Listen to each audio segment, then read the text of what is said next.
Welcome to my channel சகாஸ் lifestyle. இன்றைக்கி நம்ம மீன் குழம்பை பற்றி பார்க்க போகிறோம். எங்கள் மேட்டூர் டேம் ஸ்பெஷலி மீனும் பார்க்கும் தான்.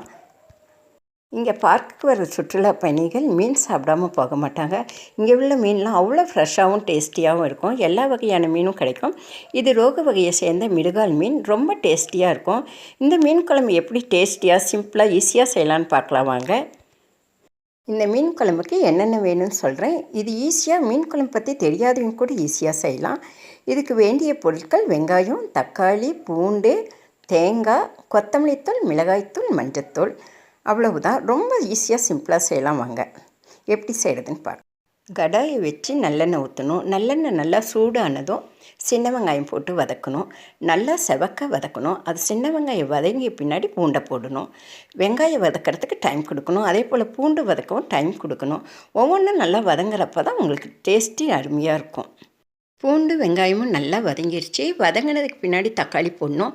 நான் ஒரு 5 தக்காளி பெரிய தக்காளியை எடுத்து கட் பண்ணி வச்சுருக்கேன். மீன் அதிகமாக இருக்குது, அதனால் கொஞ்சம் 5 தக்காளி போட்டிருக்கேன். தக்காளி, வெங்காயம், பூண்டு எல்லாம் நல்லா வதங்கிறதுக்கு 1 ஸ்பூன் உப்பு போடணும். இது நல்லா வதக்கிய பின்னாடி கொத்தமல்லி தூள், மஞ்சத்தூள், மிளகாத்தூள் 3 போடணும்.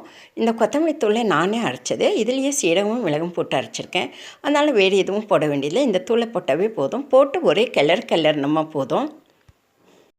தக்காளி, வெங்காயம், பூண்டு நல்லா வதங்கிடுச்சு. இப்போ பொடிகளை போட்டலாம். கொத்தமல்லி தூள் 3 ஸ்பூன், மிளகாய்த்தூள் 2 ஸ்பூன், மஞ்சத்தூள் 1 ஸ்பூன். மஞ்சத்தூள் கொஞ்சம் அதிகமாக தான் எப்பயுமே போடணும். நல்லா வதங்கியதுக்கு பின்னாடி ஆற வச்சு அரைச்சி எடுத்துக்கலாம். டைம் எப்போ வந்தாலும் மீனை மிஸ் பண்ணிடாதீங்க.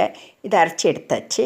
இப்போ கடாயை வச்சு நல்லெண்ணெய் ஊற்றி வறுத்து அரைச்ச வெந்தய பொடியை போடணும். சிம்மில் வச்சுக்கிட்டு வெந்தய பொடியை போடணும்.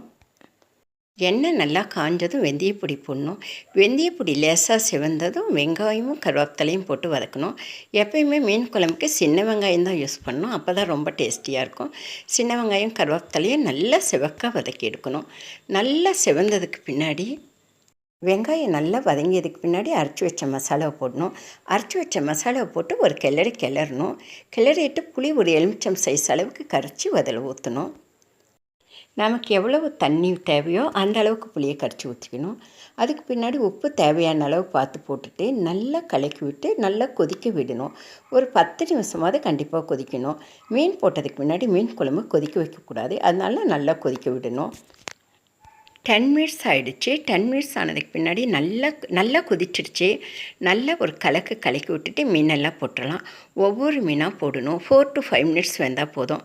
மற்ற மீனாக இருந்தால் 3 மினிட்ஸ் கூட போதும். அந்த சூட்லேயே வெந்துடும். இது மிருகால் மீனால் ஒரு 2 மினிட்ஸ் எக்ஸ்ட்ரா வைக்கலாம். அவ்வளவுதான்.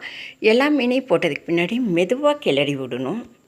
மெதுவாக கலக்கி விட்டு மூடி வச்சிடலாம். மூடி வச்சு ஒரு 4 மினிட்ஸ் வேக விடலாம். இங்கே மேட்டூர் டேமுக்கு வந்து இந்த மீனை மிஸ் பண்ணிடாதீங்க. கண்டிப்பாக சாப்பிடுங்க. இந்த மீன் இல்லை, இங்கே ஸ்லேபி மீன், ரோகு மீன், கட்லா, அரஞ்சான் எல்லாமே ஃபேமஸ் தான். இறால், ஆறால் எல்லாமே இருக்குது. எல்லாமே ஃப்ரெஷ்ஷாக டேஸ்டியாக கிடைக்கும்.